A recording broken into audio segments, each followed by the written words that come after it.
फटका चल लवकर कान पकड़ कान पकड़ अरे कान पकड़ सो सॉरी बोल ये सॉरी बोल सॉरी बोल तेरे को एटीट्यूड माफी मांग। ये जो आपने अभी देखा ये कुछ सफेद पोश गुंडों का भाषाई गुंडा राज है। और गुंडागर्दी का साइंस तो बड़ा सीधा है, जो कमजोर है बेबस है उस पे अपनी ताकत दिखाओ। क्या महाराष्ट्र में रहकर मराठी ना आना कोई अपराध है? तो ना ही ये कानूनी अपराध है ना ही नैतिक। और तुम जो मराठी के ठेकेदार बने घूम रहे हो, जिंदगी भर महाराष्ट्र में रहोगे, कभी किसी दूसरे स्टेट में नहीं जाओगे? तो आज से भारत माता की जय बोलना भी छोड़ दो, हिंदी है। जनगण मन गाना भी छोड़ दो, वो भी हिंदी है।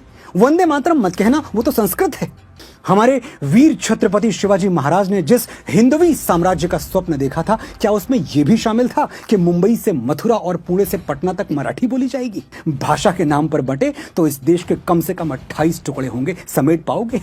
मनोज मुंतशीर यांनी एक व्हिडिओ व्हायरल केला आणि व्हिडिओ बनवला आणि त्या व्हिडिओवर त्यांनी महाराष्ट्रात जे काही मनसे सैनिक असतील, शिवसैनिक असतील, त्यांनी जे सध्या व्हिडिओ व्हायरल करण्याचे मोहीम चालू केली आहे, त्यात त्यांनी काही गरीब हिंदी भाषिक लोकांना मारहाण केली, त्याच्यावर एक व्हिडिओ बनवला आणि आपलं मत भाषेसंदर्भात त्यांनी ठेवलं। अगदी बरोबर आहे, हा व्हिडिओ जो आहे मी मराठीतही करू शकलो असतो, मात्र उत्तर मनोज मुंतशीर यांना जे आहे त्यांच्याच भाषेत दिलं पाहिजे असं माझं नेमकं मत आहे आणि त्यामुळे याच्या नंतरचं जे काही भाषा असेल ते हिंदी असेल। आणि एक लक्षात घ्या की मी कुठलाही भाषेचा विरोधक नाही, हिंदी किंवा मराठी भाषा हे आपल्याच देशाची आहे, आपल्याच जे आहे राज्याची आहे आणि आपण ते बोलली पाहिजे। मी याचा विरोधक नाही, जर मला तमिळ आले असते मी तमिळही बोललो असतो। मी कम्युनिकेशनचा विद्यार्थी आहे, मी कोणत्याही भाषेचा विरोधक नाही। मात्र अपेक्षा काय आहे, मनोज मुंतशीर यांनी व्हिडिओ बनवला आणि त्यांनी म्हटलं उन्होंने ऐसा कहा कि सफेद पोश गुंडे हैं जो गरीब कमजोर बेबस लोगों को मार रहे हैं, उनके ऊपर कौन से संविधान के ऊपर कार्रवाई होगी? तो 124, 127, 129 उन्होंने धाराएं बताई। बिल्कुल सही है, जो भी गरीब व्यक्ति, फिर वो कोई जात धर्म भाषा पंथ का हो, उनके ऊपर इस तरह से आप डरा धमका कर मारपीट नहीं कर सकते। मैं इस बात का आपका समर्थन करता हूं और मनसे सैनिकों का या फिर शिव सैनिकों का या फिर और कोई मराठी भाषिक व्यक्ति जो इस तरह से किसी को मार रहा है उनका समर्थन नहीं कर रहा हूं। लेकिन जब आप कहते हो कि ये क्या संविधान में लिखा है, जब दुहाई देते हो संविधान की, क्या संविधान में मराठी भाषा बोलना अनिवार्य किया गया है, तो उसी समय मैं आपसे सवाल पूछ रहा हूं कि क्या संविधान निर्माता ने ये कहा है कि जिस राज्य में आप रह रहे हो उस राज्य की भाषा का अनादर करो? क्या कहीं ये लिखा गया है? तो ऐसा कहीं भी नहीं लिखा गया है। इसका मतलब ये है कि संविधान निर्माताओं की ऐसी एक अपेक्षा होगी कि जिस राज्य में आप रह रहे हो और कई साल से रह रहे हो, ऐसा नहीं है कि आप कल आए और आज उस राज्य की भाषा बोलिए।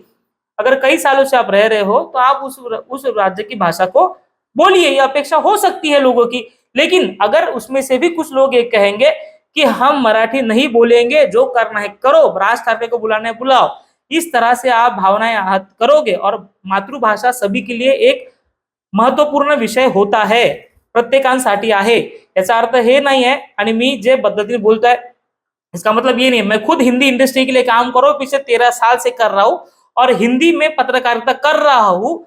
और लेकिन ये मेरी मातृभाषा जो है मराठी है और मैं उसका आदर पूरी तरह से करता हूँ।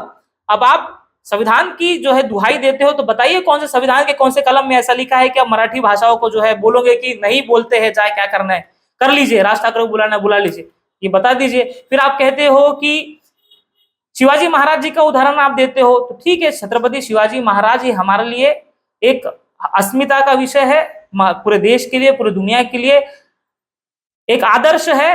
उन्होंने भाषावाद के ऊपर किसी भी तरह से बात नहीं की। लेकिन आप ये बताइए कि शिवाजी महाराज जी का, छत्रपति शिवाजी महाराज जी का मातृभाषा क्या थी? मराठी ही थी ना। क्या उन्होंने ये बोला कि हिंदी में बात करो? उन्होंने कोई लैंग्वेज की बात नहीं की, लेकिन एटलीस्ट उनकी मातृभाषा मराठी थी। इसका ऐतिहासिक पुरावा है या नहीं है? है ना। तो उनको इस तरह से आप इस टॉपिक में घसीटो मत और छत्रपति शिवाजी महाराज को जो है आप भाषा में बांधने की कोशिश मत करो, वो भाषा से कहीं ज्यादा ऊपर व्यक्ति है।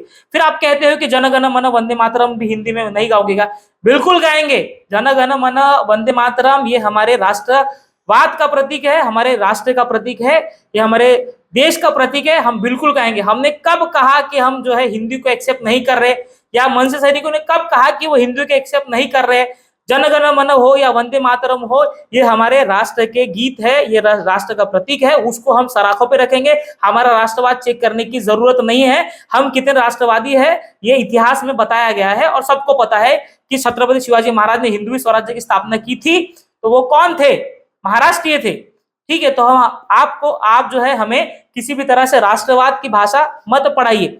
अब सवाल यह है कि आपने कहा, आपने जो वीडियो महाराष्ट्र के ऊपर बनाया, मराठी भाषा में बनाया, मैं समर्थन करता हूं, किसी भी गरीब व्यक्ति को मारना नहीं चाहिए, लेकिन मैं इस बात का भी समर्थन करता हूं कि मराठी में एटलीस्ट ये अपेक्षा होनी चाहिए कि अगर आप कई सालों से यहीं पे पैदा हो रहे हो और आप मुजोरी कर रहे हो कि हम नहीं बोलेंगे, ऐसा नहीं हो सकता। मैं ये वीडियो नागपुर से बना रहा हूँ, ये मध्य प्रदेश की राजधानी थी, और यहाँ पे जो मध्य प्रदेश के लोग हैं, ये यूपी के लोग हैं जो कई सालों से या फिर जिनकी जन्म यहाँ पे हुआ, तो उनसे वो हमसे अच्छी मराठी बोलते हैं, क्योंकि उनको पता है कि जिस राज्य में वो रह रहे हैं उनकी लैंग्वेज यही है।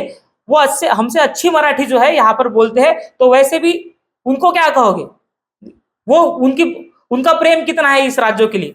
अब आपने जिस तरह से मराठी का विषय निकालो, तो इस तरह से एक वीडियो यूपी में योगी आदित्यनाथ जी के ऊपर निकालिए कि सर यूपी के जो लोग हैं वो क्यों उनको पलायन करना पड़ रहा है, क्यों अपना घर छोड़ के जो है मध्य प्रदेश, महाराष्ट्र, कर्नाटक, तमिलनाडु और गुजरात इस राज्यों में क्यों पलायन करना पड़ रहा है उनको, और क्यों नौकरी के लिए वो दर दर भटक रहे हैं, क्यों अन्य राज्यों में जा रहे हैं?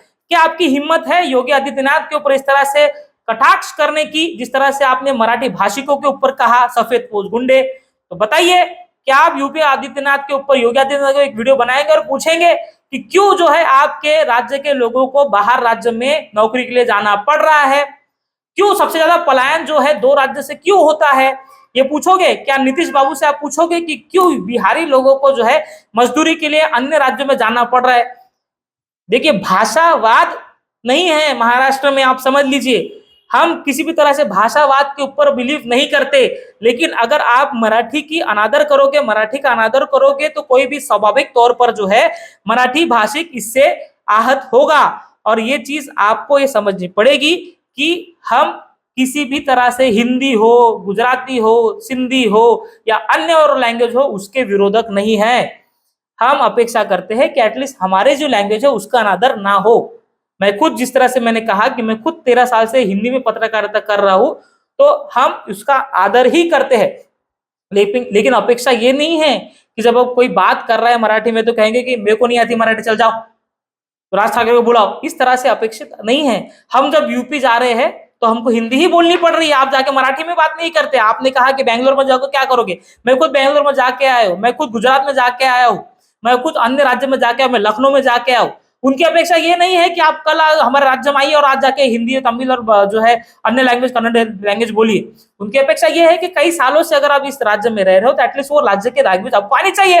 Language is a medium of communication, ये तो आपको सबको पता है। और आप कम्युनिकेशन के विद्यार्थी रही हो, आप तो लेखक रहे हो। अगर आप इस तरह से बात करोगे तो कई सारे सवाल जो है आपके ऊपर जो है खड़े होंगे। और मुझे अपेक्षा है कि इसके बाद जो है आप योगी आदित्यनाथ और नीतीश बाबू के ऊपर भी वीडियो बनाकर इसी तरह से जो आप बात रखना चाहते हो वो बात रखोगे, और अपने यूपी, बिहार जो हमारे भाई है उनके लिए, उनके अधिकारों के लिए बात जरूर करोगे।